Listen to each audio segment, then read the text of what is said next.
안녕하십니까. 위트니스 오 교수입니다. 오늘은 종말론적 관점에서 일론 조직신학에 대해서 간략하게 살펴보도록 하겠습니다.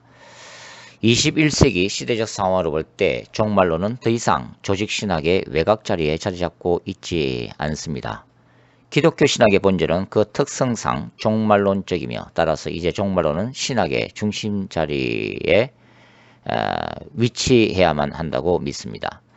먼저 종말론적 하나님의 나라에 대해서 살펴보도록 하죠. 영원하신 하나님의 말씀이며 진리인 성경에 기초하여 형성된 기독교의 역사관, 가치관, 세계관이나 우주관은 지극히 종말론적이라고 말씀을 드릴 수가 있습니다. 하나님은 처음 하늘과 땅을 창조하셨으나 이러한 현 우주는 새하늘과 새 땅의 창조라는 궁극적인 목적을 향해 나아가고 있습니다. 따라서 우주의 창조 자체가 처음부터 종말론적이라는 의미를 가지게 됩니다. 이런 의미에서 기독교 역사관은 처음과 끝이 있는 직선형 역사관입니다. 그러나 이러한 종말은 말 그대로 인간 역사의 종말을 의미하는 것이고, 이 말은 동시에 전혀 다른 차원에서의 새로운 시작, 즉 신적 역사의 새로운 시작이라고 말씀을 드릴 수가 있습니다. 이에 비해 타 종교와 동양 철학은 근본적으로 순환론적 세계관과 우주가 움직이는 원리에 기초하고 있습니다. 이것은 하나님이 이미 창조하신 피조 세계와 자연 법칙에 초점을 맞춘 결과인 것입니다. 대표적으로 불교 철학이나 힌두교는 태양신 숭배 사상에서 유래된 진화론적 우주관에 기초해서 전생과 환생이라는 윤회의 세계를 벗어나기 위한 깨달음과 해탈을 강조하고 있습니다. 그러나 기독교는 우주를 창조하신 성삼위 하나님께 우선적으로 초점을 맞춥니다. 그리고 종말론적 하나님의 나라는 사탄의 나라와는 상호간의 영적 투쟁 관계에 놓여 있습니다. 즉 생명나무를 추구하는 하나님 나라와 선악과 열매를 추구하는 사탄적 나라와의 투쟁 관계이며, 빛의 천사들과 어둠의 천사들 간의 투쟁 관계이며, 하나님의 백성과 인본주의적 세상 권력과의 투쟁이면서 기독교 세계관과 세속적 세계관 사이의 투쟁의 역사인 것입니다. 따라서 구약의 하나님은 고대 근동세계의 전쟁 문화에 기초하여 인간의 죄악과 악의 권세와 싸우시는 전쟁하시는 하나님, God at War로 자신을 계시하시며, 동시에 언약 관계에 속해 있는 이스라엘에게는 Divine King, 신적 왕 또는 메시아닉 킹, 메시아적 왕으로 당신을 계시하시고 있다는 것입니다. 이러한 하나님 나라와 사탄적 왕국 간의 투쟁 관계는 역사의 끝에 다시 오시는 야훼의 거룩한 전사로서의 그리스도의 재림 사건을 통해서 끝이 나게 됩니다. 저는 이런 관점을 종말론적 거룩한 전쟁 신학이라고 부릅니다. 그리고 성경은 그리스도 안에서의 궁극적인 하나님 나라의 승리를 약속하고 있습니다. 따라서 기독교는 일시적인 삶과 사역의 실패는 존재하더라도 궁극적인 신학의 궁극적인 그 승리의 신학을 견지하고 있다고 말씀드릴 수가 있습니다. 그 다음에 종말론적 그리스도론을 간단하게 살펴보죠. 하늘과 땅을 창조하신 말씀으로서의 예수 그리스도는 종말에 인간의 육신을 입고 이 땅에 오셨으며 종말을 완성하시기 위해 다시 재림하실 것이라는 것입니다. 즉 기독교의 복음은 철저히 예수 그리스도 중심적이며, 기독교의 복음 자체가 종말의 시작인 예수 그리스도의 초림과 종말의 완성인 그리스도의 재림이라는 두 개의 기둥으로 형성되어 있습니다. 우주의 존재와 교회, 만물의 화해와 궁극적인 회복, 그리고 인간의 구원과 완성 자체가 오직 예수 그리스도 안에서만 의미를 갖습니다. 골로새서 1장 15절부터 20절 등에 나타나 있죠. 그리고 예수 그리스도는 눈에 보이는 현실 세계와 보이지 않는 영적 세계 모두를 다스리시는 주권자로 찬양을 받습니다. 이런 점에서 오직 예수를 창조주요 구원자로 믿는 기독교의 복음은 지극히 배타적일 수밖에 없습니다.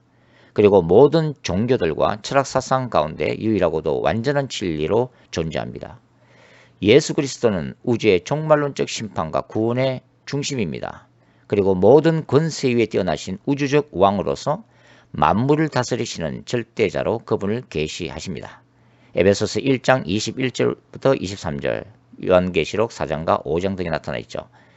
예수 그리스도는 재림 사건을 통해 악의 권세와 사망을 멸하시고 영원의 세계인 뉴 제루살렘의 영원한 왕으로 즉위하시며 하나님의 백성들과 영원을 함께 하실 것입니다. 요한계시록 20장 10편, 110편 1절에서 2절 등에 나타나 있습니다.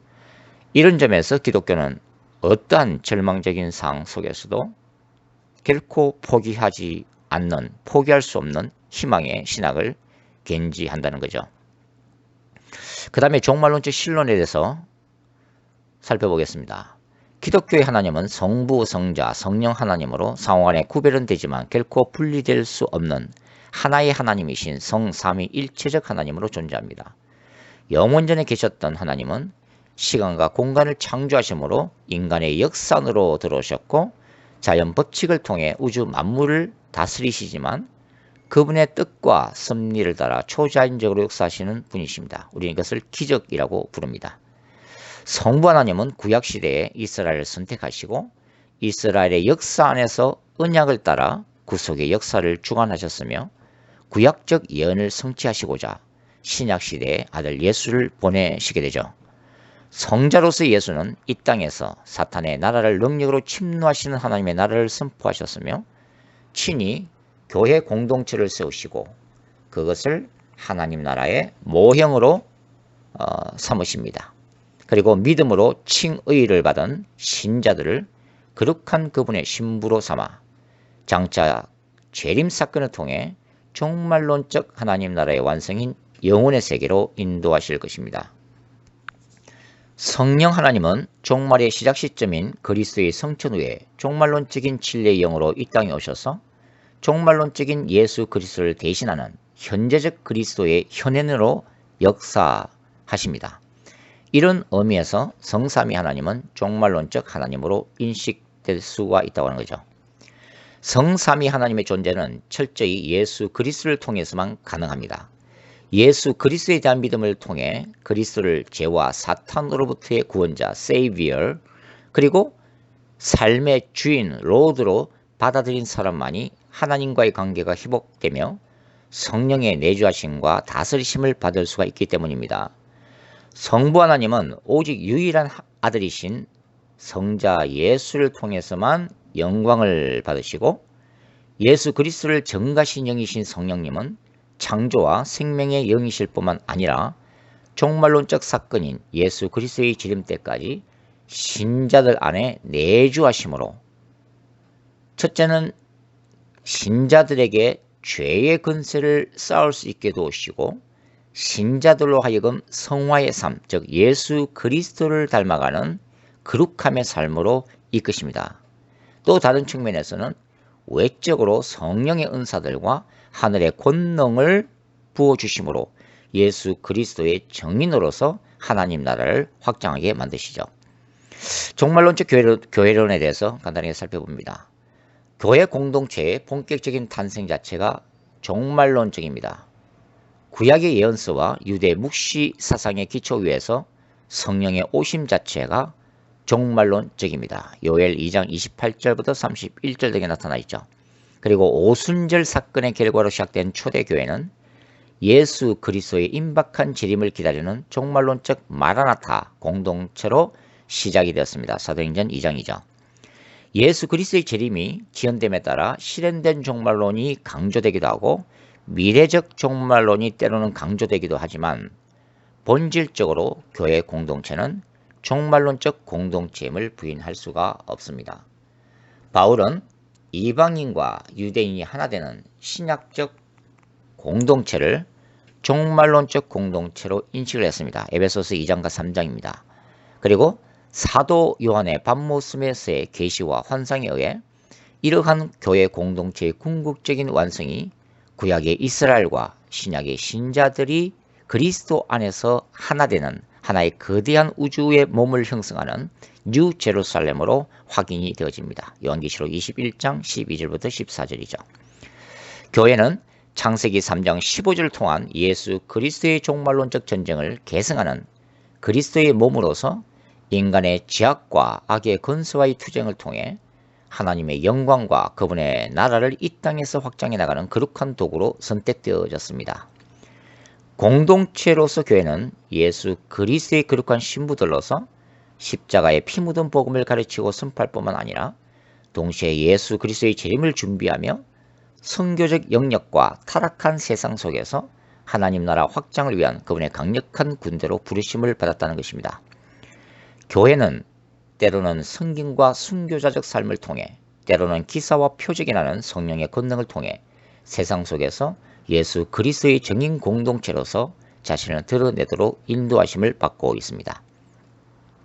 제가 보기에는 현 시대의 교회 공동체는 1세기의 사도 행정적 교회론의 회복 시기를 거쳐 마지막 시대의 순교자적 공동체를 준비해야만 하는 마지막 기독교 시대로 진입하는 그 시작 시점에 서 있는 것으로 생각됩니다.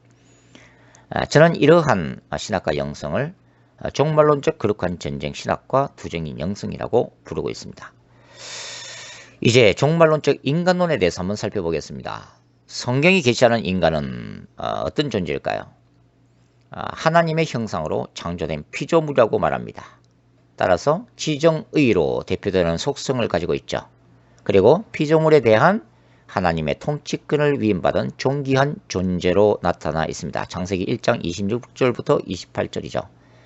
인간만이 오직 천사들의 섬김을 받는 존재임이 히브리서 1장 14절에 기록되어 있고 고린도전서 3장 16절에는 성령께서 그 몸을 지성소로 삼아 내주할 수 있는 유일한 존재가 인간, 특히 신자로 나타나고 있습니다.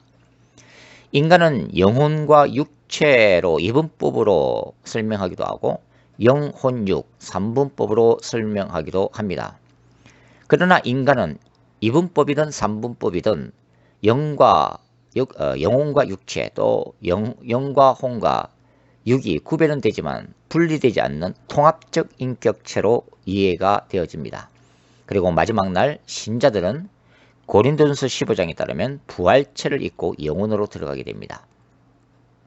그러나 인간은 현재 죄로 인해 하나님의 형상이 파괴가 되었고 죄에 대한 인식은 구원을 위한 기독교 신학의 중요한 주제에 해당하고 있죠. 바울은 로마서 4장에서 이 문제를 아담과 비교하면서 상세히 설명을 하고 있습니다.